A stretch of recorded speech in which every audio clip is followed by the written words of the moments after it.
Article 1, Section 5 of the Constitution vests each body of Congress, the House, the Senate, with the authority to determine its own internal rules of governance. The committee today is doing nothing more than following through in accordance with the House rules. That's all that's happening.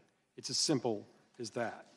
Besides congressional oversight, there are, as we've recognized, other mechanisms. One of them, of course, is impeachment.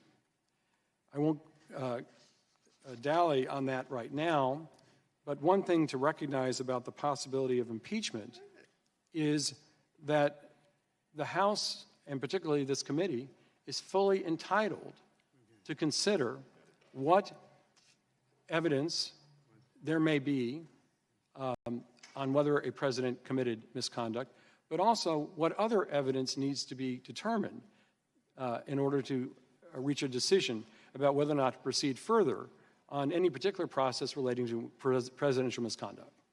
It's that simple. The Constitution does not require a series of hoops that this committee has to go through in order to make its determinations about what, if anything, to do with presidential misconduct. A good place to begin our discussion, I believe, is with the Supreme Court's decision in Nixon versus Fitzgerald, a 1982 decision by the Supreme Court that held that the president is immune to civil lawsuits seeking damages based on his official conduct.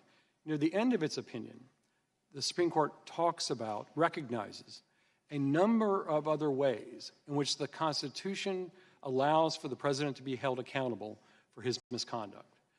There are formal mechanisms, for example, such as impeachment, such as congressional oversight, such as popular elections. That allows for considerable opportunity and, in fact, legitimacy for this committee and Congress to consider which, if any, possible ways it wants to consider for holding a president accountable for his misconduct.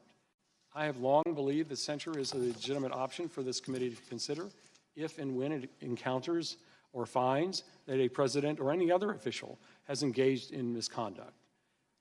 The authority isn't just derived from the fact the Constitution doesn't disallow censure.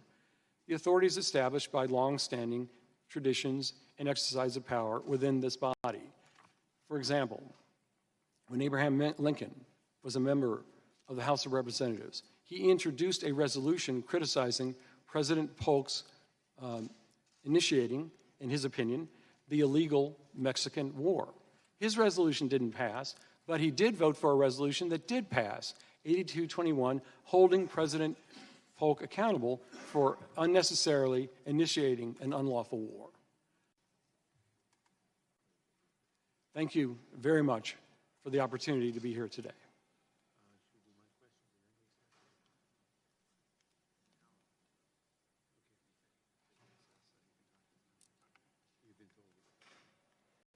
Out of recess? No, I mean, they were talking about next week.